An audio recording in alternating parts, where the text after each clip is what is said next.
Hello, Abnormal Family. Got another encounter for you today, and tonight, as you know, is our live, so don't forget to join us at 9 p.m. Central Standard Time, where you all can interact with us in the chat. We always look forward to that. Also, I got a couple of people I want to thank. I want to thank Steve and Lisa just for everything they have done for the family. Again, they have stepped up, and it's going to make a very huge difference in things to come. It means a whole lot to me what they're doing, and it's amazing. They're just amazing people that have helped me for years, and have really stepped up now. And just wanted to give a shout out to them. Everybody, give them a heart and tell them thank you, Steve and Lisa, because what they're going to be doing, you're going to see, is going to be huge. And they're just big to the channel, and just really good people. And they deserve recognition for the help that they've been helping me with. So, I wanted to give them a shout out, guys. Uh, this one comes in, and I think you're really going to enjoy this encounter, guys. It's a really good encounter, so let's get into it. The creature at my company is what he calls this one. I'd like to apologize in advance for any spelling errors, since English is not my native language. Anyway, I'm trying to get the best way out to story to tell everybody. Alright, here we go. I'm a 17-year-old male who lives in a rather small city in the Netherlands. Our school system works a little different than most, as we go to primary school for about 8 years until we are 12 and then head on to secondary education from 12 to 16. I'm an early student, so at the time I had just turned 17. As I had just finished my exams, I had winter vacation about 4 weeks earlier than the rest of the country. Now at the time I had no job, and seeing that almost all of my friends had 4 more weeks of school to attend, I thought it would be very smart for me to get a job. I started to work at this small company where we shipped out artificial grass to customers. The company was basically 2 very big warehouses next to each other, connected with a very big door at the end of the head magazine hall. The room I worked in was connected to the right side of the big hall. It was a rather small room, but seeing we only created 2 artificial grass samples and did some small tasks on the side, we didn't need that much room. The 2 warehouses were used to store the actual big grass rolls people ordered to lay in their yard, for example. There was also a small canteen where we could eat and drink during our breaks. The canteen was also connected to the main hall, and you almost always went through the canteen to get into the main hall. Lately, there is some sort of a attic at the back of the main hall. The attic is used to store failed grass rolls, or grass rolls that never had a chance to be delivered. Basically, all the junk was thrown into that attic. This attic had no wall, so when you would stand in the main hall, you could see right into the attic. I didn't work on the shipping crew. No, my job was to create small artificial grass samples by gluing a small piece of grass to a sample of information paper. Then we would slip it out in the small boxes with 1 to 4 pieces of artificial grass so our customers could choose what grass they wanted to buy. We delivered it in the Netherlands, Germany, and Belgium. On a normal day, we would have around 300 boxes shipped out in a total of, seeing how most people wanted at least 2 grass samples and some even 4, I had to make around 800 artificial grass samples a day, together with a colleague. Thursdays were different, though. Thursdays were very busy, and sometimes we would ship out 600 artificial grass samples. That's twice the work compared to a normal day. Sometimes we would start way earlier than usual on Thursdays, since we had so much work to do on Thursdays. Normally, we would start around 7 a.m., but if you wanted to start earlier, you could. Sometimes we would start at 5 a.m. on Thursdays. It was Wednesday, and I asked my coworker if he also started at 5 a.m. the next day because it would be Thursday. He said he would, but he couldn't because he had the day off to spend with his family. He said if I wanted to start early, I could, but I would be the only one until 6 a.m., because that's when the shipping crew started, and that I had to discuss this with the boss and to see if I could get the keys. After discussing it with my boss, he said I had a great attitude and happily handed me the set of spare keys so that I could let myself in the next morning. I couldn't be happier since I made my boss happy. I got to work more hours, and I would have, alone time the next morning to listen to music or whatever until the rest of the crew would show up. The next morning came, and I arrived for my work. I couldn't be happier. It was 4:55 a.m. and I let myself in to start work. I went to the canteen to make myself a coffee since it was still 5 a.m. in the morning.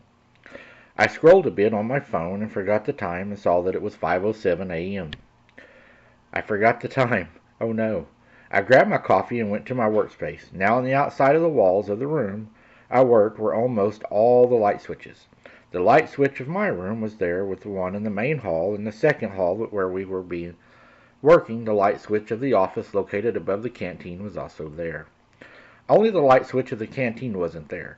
I turned the light switch on my workspace in the main hall on, but when I did so, nothing ever happened. I was still listening to music, so I went ahead and turned that off.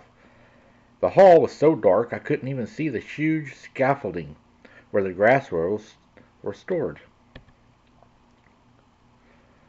All along the left wall of the main hall. I tried the switches again, but nothing happened still. By accident, I knew how to reset the power if it was ever cut off.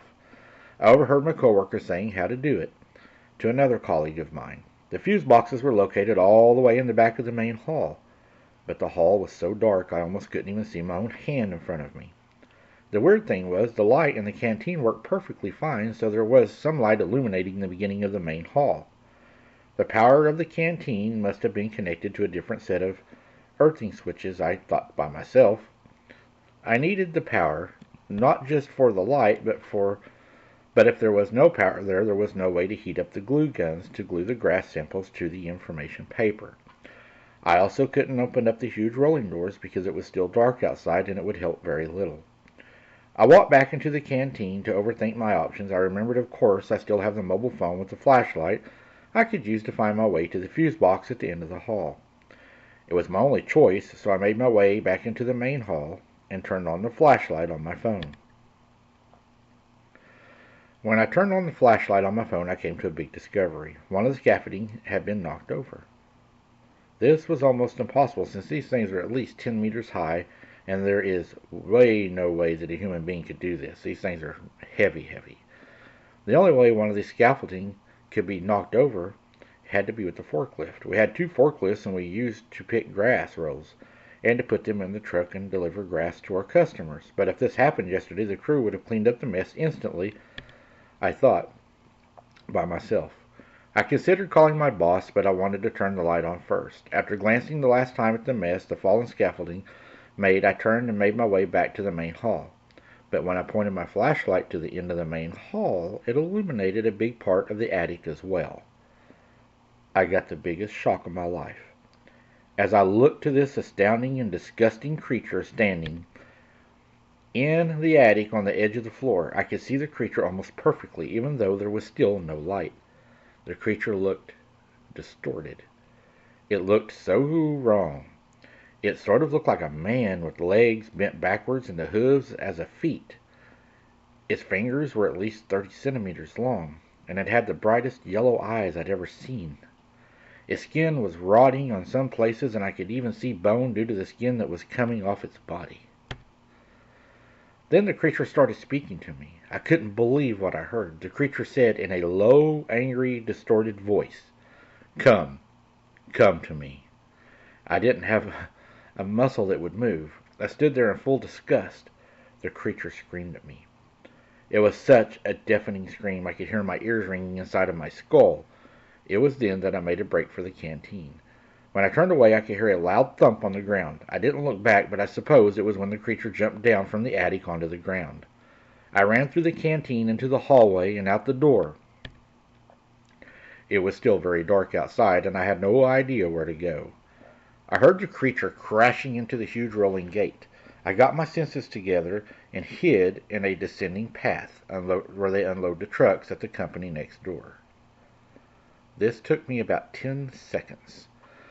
When I got into place, I could hear another loud crash into the door. After that, there was dead silence. Then a huge rolling door started to open.